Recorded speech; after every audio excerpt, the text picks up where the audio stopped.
आज की वीडियो में हम लोग रिमेनिंग क्लिनिकल्स को कवर करेंगे। फर्स्ट क्लिनिकल हमारे पास आज का आ जाता है जी ब्रेकिडेक्टिली।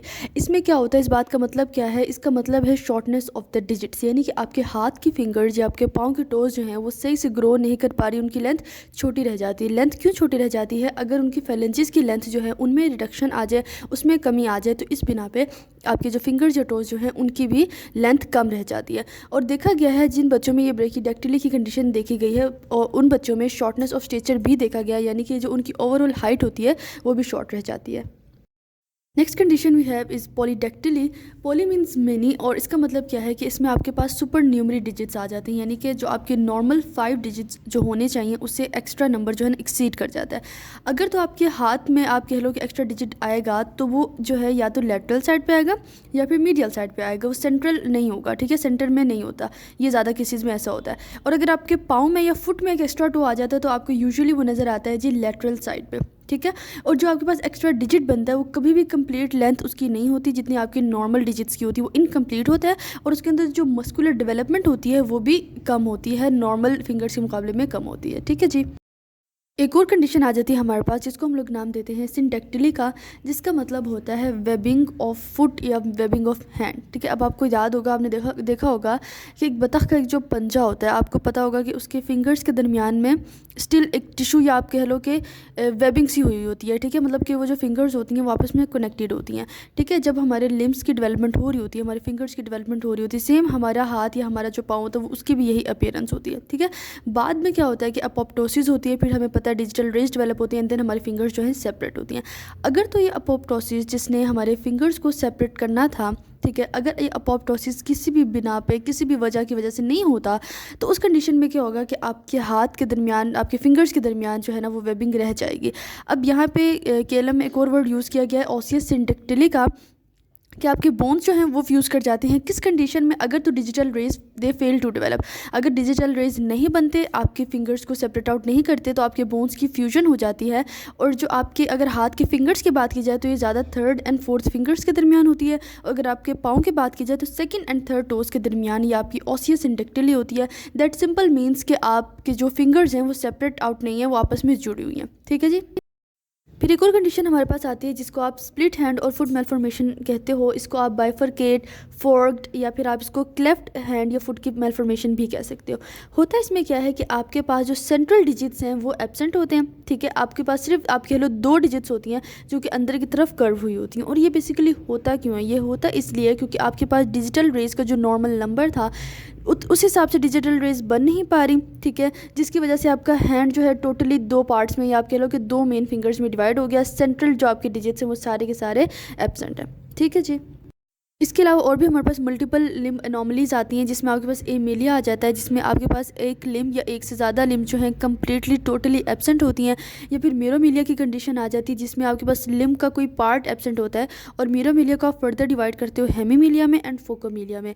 हेमीमिलिया मीन्स कि आपके पास फॉर एग्जाम्पल, अगर आप एग्जाम्पल ले लो अपने लेग की, इसमें अगर फिब्यूला एब्सेंट है, ठीक है, नॉर्मली टिबिया फिब्यूला दोनों प्रेजेंट होते हैं, टिबिया प्रेजेंट है, फिब्यूला एब्सेंट है, या कोई भी एक बोन अगर आपकी लेग में एब्सेंट हो जाती है तो आप उसको हेमीमिलिया की एग्जाम्पल देते हो। सेम अगर आपके फोर आर्म में रेडियस अल्ला में से कोई एक बोन एब्सेंट हो जाती है तो वो भी हेमीमिलिया की कंडीशन आ जाएगी। फोकोमिलिया में क्या होता है कि आपके हैंड्स या आपके जो फीट होते हैं ना, बड़े ही क्लोजली आपकी बॉडी के साथ अटैचमेंट उन्होंने दी होती है, यानी कि आपके लेग्स की एंड आर्म्स की जो लेंथ होती है वो काफ़ी शॉर्ट हो जाती है, जैसे कि आपको ये पिक्चर्स में नज़र आ रहा है। उसके बाद हमारे पास एक और कंडीशन आ जाती है, that is known as hypertrichosis, that means excessive hairiness. अब इसकी 2 रीजंस हो सकती हैं। एक तो इसकी ये रीज़न है कि अगर आपके पास सुपर न्यूमरी हेयर फॉलिकल्स डेवलप हो जाते हैं, अगर बहुत ही एक्सेसिव हेयर फॉलिकल्स आपके पास डेवलप हो जाते हैं तो फिर वो एक्सेसिव हेयरनेस कॉज करवाते हैं। दूसरी रीज़न ये हो सकती है कि जो लेन्यूको हेयर जो कि इंट्रायूट्राइन लाइफ में बेबी की बॉडी में होते हैं, अगर वो परजिस्ट कर जाएँ, आमतौर पर तो उन्होंने बर्थ के बाद डिसअपियर हो जाना होता है, अगर उनकी परजिस्टेंस हो जाती है तो उस वजह से एक्सेसिव हेयरनेस हो सकती है। Then we have another condition called ichthyosis. इसमें क्या होता है कि जो बेबी की स्किन होती है उसमें एक्सेसिव केराटिनाइजेशन होती है। ठीक है, जिस वजह से उसकी पूरी स्किन में आपको स्केलिंग नज़र आती है और उसकी स्किन जो है वो इंतहाई आपको रिजिड नज़र आती है। ठीक है, and more than 50% of the infants जो होते हैं वो मतलब स्टार्टिंग में मर जाते हैं, दे डाई अर्ली। ठीक है, और इसमें होता है क्या, बेसिकली स्वेट ग्लैंड्स की भी डेवलपमेंट सही से नहीं हो पाती। इस वजह से जो बच्चे होते हैं वो हॉट वेदर में सर्वाइव नहीं कर सकते because of their inability to sweat. ठीक है जी। फिर आ जाती है हमारे पास एक और condition that is known as pili torti, जिसमें आपके हेयर जो होते हैं वो ट्विस्टेड या फिर बेंट फॉर्म में होते हैं, ठीक है। और आप इसको 2 to 3 ईयर्स ऑफ एज में जाके रिकॉग्नाइज़ करते हो, उससे पहले आप इस कंडीशन को रिकॉग्नाइज़ नहीं कर पाते। और इसके साथ मजीद और भी एक्टोडर्मल डिफेक्ट्स एसोसिएटेड होते हैं, for example distorted finger nails. फिर आ जाती है हमारे पास एक और कंडीशन जिसको हम लोग एलोपेशिया या एलोपेशिया भी कहते हैं, ठीक है। इसमें क्या होता है, आपके स्कैल्प के हेयर जो हैं उनका लॉस होता है, ठीक है। ये इसमें इसके जेनेटिक फैक्टर्स भी हो सकते हैं, इन्वायरमेंटल फैक्टर्स भी हो सकते हैं, दोनों ही इसमें बाल्डनेस में रोल प्ले करते हैं।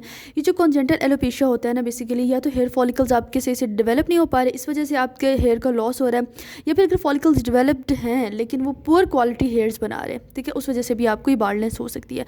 मर्दों में तकरीबन 70%, जबकि फीमेल्स में 40% फीमेल्स ऐसी होती हैं जिनको ज़िंदगी में किसी न किसी मौके पे जाके या मोड़ पे जाके आप कह लो इस एलोपेशिया जैसी बीमारी या जो भी है डिसऑर्डर, इससे गुजरना पड़ता है, जिनमें उनके स्कैल्प के या तो सारे के सारे बाल या फिर कुछ पैचेस में बाल जो हैं फिर एब्सेंट हो जाते हैं, ख़त्म हो जाते हैं। उसके बाद आ जाती है हमारे पास एक और condition that is known as arthrogryposis, ठीक है, जिसमें बेबी के अंदर कॉन्जेनिटली मल्टीपल जॉइंट कॉन्ट्रैक्चर्स होते हैं, ठीक है। इसके जो कॉजेज़ हैं वैसे तो आमतौर पर अनक्लियर हैं, लेकिन 30% ऑफ द केसेस में कहा जाता है कि जेनेटिक फैक्टर्स इन्वॉल्व हैं। इसके अलावा न्यूरोपैथिक डिसऑर्डर्स, इसके अलावा muscle and connective tissue abnormalities भी हो सकती हैं, जो कि इंट्रा यूटेराइन मूवमेंट जो होती हैं बेबी की उसको रिस्ट्रिक्ट कर सकती हैं। और फिर हमारे पास जो है ना मल्टीपल जॉइंट कॉन्ट्रैक्चर्स हो सकते हैं, ठीक है, जैसे आपको इस पिक्चर में बेबी नज़र आ रहा है। उसके बाद हम लोग एंजियोमास को डिस्कस कर लेते हैं स्किन की, ठीक है। ये बेसिकली हमारे पास वास्कुलर एनोमलीज होती हैं, ठीक है, जिसमें जो फर्स्ट हमारे पास नेवस फ्लेमियस है, इसमें क्या होता है, आपके पास फ्लैट पिंकिश या रेड फ्लेम लाइक ब्लॉच होता है, जिसे आपके इस बेबी के फेस पे नज़र आ रहा है। और ये ऑफन प्रेजेंट होता है आपके नेक के पोस्टीरियर सर्फेस पे, यानी कि नेक के बैक साइड पे आपको ज़्यादा नज़र आता है। जबकि जो आपके पास हेमंजियोमा है वो एक लार्जर एंड डार्कर एंजियोमा है, ठीक है, जो आपको यहाँ पे नज़र आ रहा है इस पिक्चर में। बनता है बेसिकली कैसे, आपकी स्किन में जो एक्स्ट्रा ब्लड वेसल्स होती हैं उसकी वजह से ये बनता है। ये आपकी बॉडी में कहीं भी अपीयर हो सकता है, लेकिन मोस्ट कॉमनली आपके फेस पे, स्कैल्प पे, चेस्ट पे और बैक पे ज़्यादा होता है। यहाँ पे हमारे आज के क्लिनिकल्स जो हो गए हैं कंप्लीट हो गए हैं। एम्ब्रियोलॉजी के जो फर्स्ट ईयर के क्लिनिकल्स हैं, मुझे आपसे यहाँ पे 2 बातें और क्लियर करनी है। एक बात ये कि जो एक्टोपिक प्रेगनेंसीज़ हैं वो बहुत मोस्ट इंपॉर्टेंट क्लिनिकल्स हैं, ठीक है, वो मैंने एक उसकी अलग वीडियो बनाई हुई है। इसके अलावा जो CVS के क्लिनिकल्स हैं जो कि इंपॉर्टेंट मोस्ट क्लिनिकल्स हैं, जिनमें खासतौर पर एट्रियल सेप्टल डिफेक्ट्स वगैरह वो बहुत इंपॉर्टेंट है। इसके अलावा जो रिस्पिरेटरी सिस्टम के क्लिनिकल्स हैं, इन तीनों टॉपिक्स के क्लिनिकल्स मैंने अलग से बनाए हुए हैं। आप जाके मेरे क्लिनिकल्स की प्लेलिस्ट में वो देख सकते हैं, उनको प्लीज़ वहाँ से लाजमी कीजिएगा। मैंने वो वहाँ से कवर किए थे, इसलिए मैंने इस इन वीडियो में जो 2 वीडियोस मैंने बनाई है इसमें इंक्लूड नहीं किया। और दूसरी बात मैंने आपको ये कहनी थी कि जो मेरी यूनिवर्सिटी है, देखिए मैं भी फर्स्ट ईयर की स्टूडेंट हूँ, ठीक है, जो मेरी यूनिवर्सिटी है वो मॉड्यूलर सिस्टम ऑफर करती है, यानी कि हम मॉड्यूलर सिस्टम के स्टूडेंट्स हैं। तो कुछ टॉपिक्स ऐसे हैं फर्स्ट ईयर और सेकंड ईयर के जो कि modular system and conventional system के बच्चों मतलब उनके उन यूनिवर्सिटी से डिफरेंट है। कुछ चीज़ें हम लोग फर्स्ट ईयर में पढ़ लेते हैं, जबकि कन्वेंशनल सिस्टम वाले वो सेकंड ईयर में पढ़ते हैं। फॉर एग्जांपल CVS जो है हम लोग फर्स्ट ईयर में पढ़ लेते हैं, और मेरे ख्याल से मैं बिल्कुल श्योर नहीं हूँ, कन्वेंशनल सिस्टम वाले वो सेकंड ईयर में पढ़ते हैं, बट वो हम फर्स्ट ईयर में कवर कर चुके हैं। इसके अलावा जो CNS है वो आई गेस कन्वेंशनल सिस्टम वाले फर्स्ट ईयर में पढ़ लेते हैं, बट वो हम सेकंड ईयर में कवर करते हैं। तो इस वजह से अगर आपको कुछ क्लिनिकल्स लग रहे हैं कि मिसिंग है, फॉर एग्जाम्पल CNS के क्लिनिकल्स, तो वो जब तक मैं खुद नहीं पढ़ूंगी तो मैं आगे आपको मतलब बता भी नहीं सकती, पढ़ा भी नहीं सकती।